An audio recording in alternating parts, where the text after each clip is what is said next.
Assalamualaikum warahmatullahi wabarakatuh. Perkenalkan, saya Muhammad Safaat Hasan, calon guru penggerak angkatan 10 tahun 2024 UPT SMP Negeri 1 Pangsit.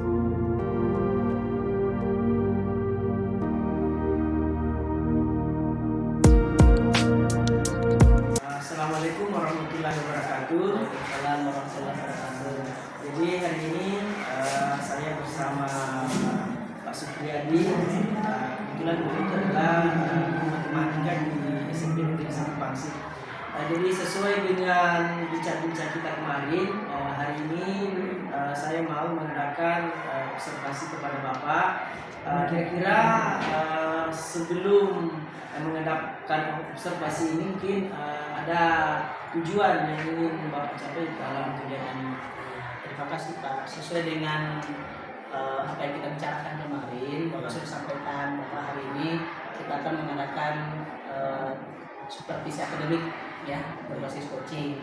Nah, jadi harapan saya nanti ke depannya betul-betul dari masalah yang saya hadapi di kegiatan pembelajaran ini bisa diatasi. Ya. Nah, jadi tujuan saya itu tadi terutama dalam hal asesmen ya sekarang marak di gara-gara kurikulum merdeka, marak ada namanya asesmen awal lah, ada asesmen ini menurut saya masih membingungkan bagi saya terutama dalam hal bagaimana sih menyusun sebenarnya instrumen dari asesmen awal itu.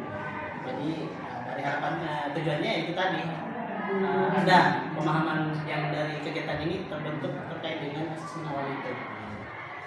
Jadi kira-kira area pengembangan Bapak seperti apa itu nanti? Ya, jadi area pengembangannya lebih ke itu tadi Pak, asesmen awal. Saya lebih ke ini, bagaimana sih sebenarnya menyusun instrumen terutama dalam hal membagi siswa itu ke dalam kelompok-kelompok sesuai dengan gaya belajar mereka. Karena kan tuntutan di kurikulum merdeka sekarang kan itu siswa diberikan pembelajaran berdiferensiasi apa ya?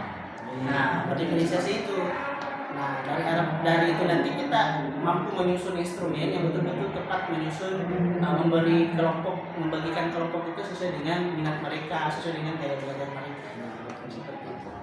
Jadi rencana pembelajarannya Bapak gimana? Ya, seperti itu Pak. Kita kan mau ini penerapan dari penggunaan dari instrumen ini nantinya. Jadi kemungkinan awal yang harus dilakukan itu kita harus menyusun instrumen ini dulu. Ya. Menyusun indikator yang betul-betul mampu mengukur sesuai dengan gaya belajar siswa itu. Jadi langkah pertama yang akan saya lakukan itu dulu mengidentifikasi, menyusun indikator. Setelah itu membuat beberapa soal, beberapa pernyataan-pernyataan yang nantinya akan mendorong siswa untuk menjawab sesuai dengan kondisi yang mereka alami. Setelah itu nanti berdasarkan pertanyaan-pertanyaan yang diberikan, kita sudah mampu untuk menentukan bahwa ternyata siswa ini dia lebih suka belajar seperti ini. Dia lebih suka belajar langsung melihat bendanya, apakah langsung melihat gambarnya, atau memegang langsung ya dari media pembelajaran yang diberikan. Jadi kedepannya nanti Pak, kira-kira media pembelajarannya dalam bentuk apa? Ya, disesuaikan dengan gaya belajar siswa itu. Jadi mungkin lebih ke ini saja Pak, device yang nanti yang akan digunakan pada saat pemberian instrumen ini. Ya. Karena kan kita lebih fokusnya ke asesmen awalnya ini ya. Jadi belum ke proses pembelajarannya. Jadi kemungkinan nanti apakah device yang digunakan handphone siswa atau mungkin siswa diberikan kertas, nanti mereka menjawab di kertas yang sudah diberikan di kertas. Jadi baik Pak, sebelum kita mengadakan observasi ini, kira-kira kapan waktu Bapak kita masuk observasi? Jadi untuk penyusunan instrumennya saya usahakan selesai 1 hari ini Pak. Jadi nanti selesai instrumen ini selesai, kita bisa diskusikan dulu apakah betul indikator ini dengan pernyataan ini sudah tepat. Nanti setelah itu baru kita gunakan instrumen ini sebelum diberikan kepada siswa. Jadi kalau kira-kira Bapak sudah mantap ini, kita sudah bisa masuk di kelas Ya, betul. Terima kasih banyak Pak Di. Terima kasih, sama-sama Pak. Assalamualaikum. Ini Pak, yang saya sudah susun berdasarkan hasil kesepakatan kita pada saat pertemuan sebelumnya di kegiatan pengawasan pasti. Jadi saya sudah susun instrumen yang nantinya akan digunakan untuk mengukur ya itu terkait dengan asesmen awal Pak ya. Kan kemarin kita sepakati asesmen awalnya itu untuk mengidentifikasi gaya belajar siswa. Jadi saya sudah buatkan dalam bentuk ini aplikasi bisa Google Form.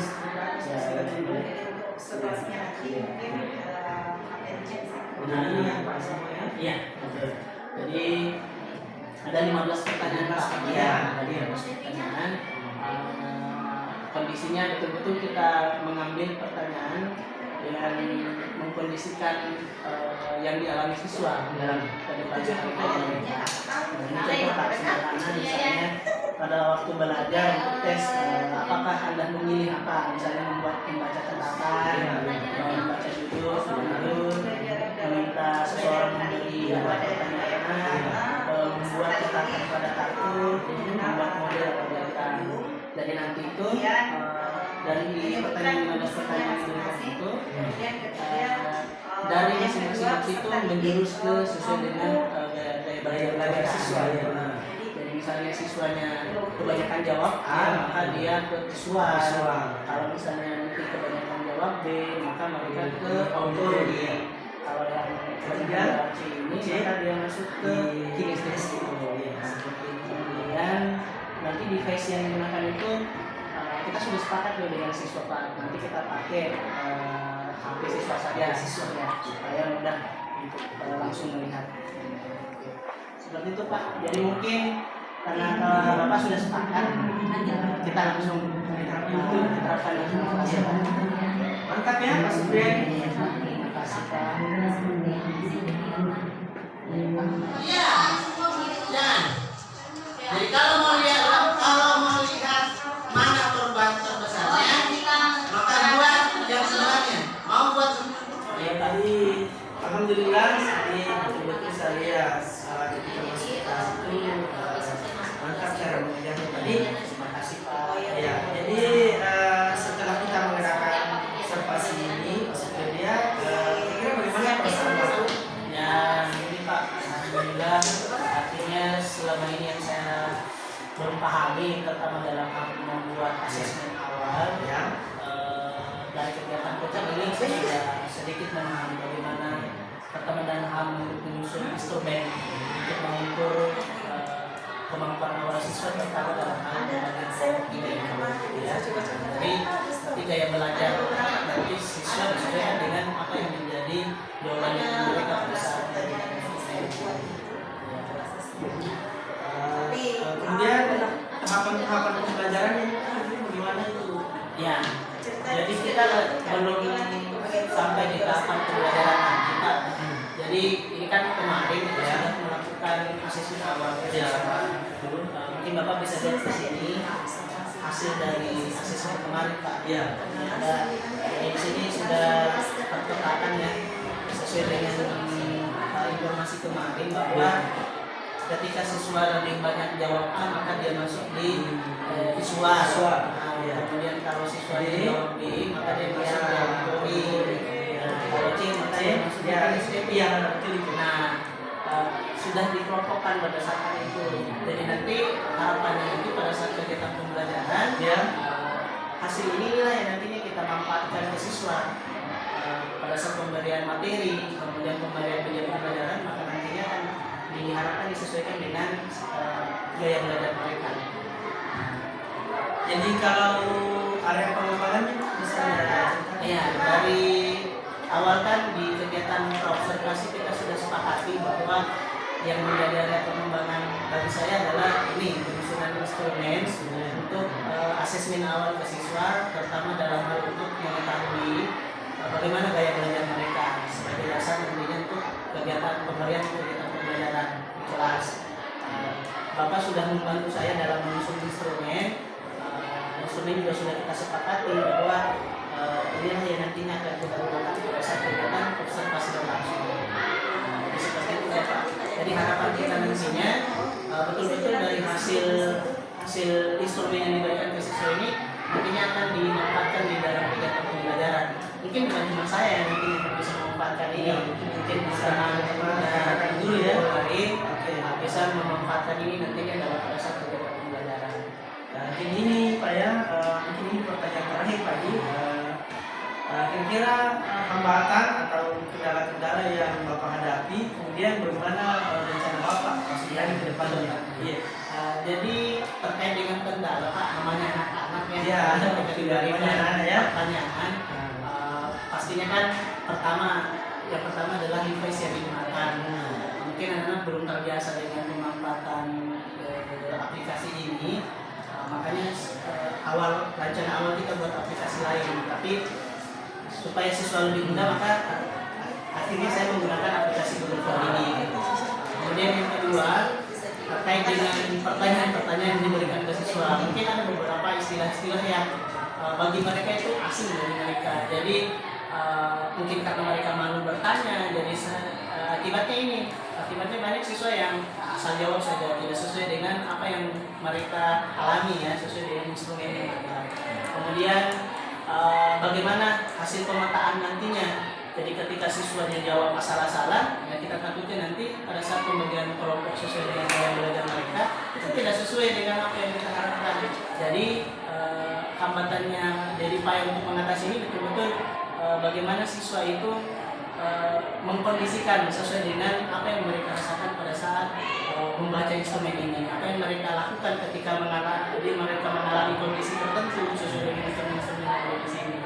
Jadi seperti itu Pak. Jadi siswa kan kebiasaannya siswa untuk menyontek ya. Hambatan-hambatannya itu ya Pak Di. Jadi harapan kita ya seperti ini, terus siswa tidak lagi hanya karena asesmen awal ini ya nyontek lagi dengan teman-temannya, tidak menjawab sesuai dengan kondisi yang diberikan yang ada di instrumen. Jadi kedepannya nanti betul-betul instrumen ini akan kita susun revisi kembali lagi, kita susun betul-betul menyesuaikan dengan kondisi dari siswa itu. Karena ini kan bertahap awal Pak. Misalnya kedepannya akan lebih baik. Iya, misalnya. Jadi alhamdulillah Pak Super ini sudah melaksanakan kegiatan ini dengan baik. Semoga kedepannya teman-teman kita bisa seperti ini. Iya. Oke baik Pak, terima kasih. Sukses untuk Bapak ya.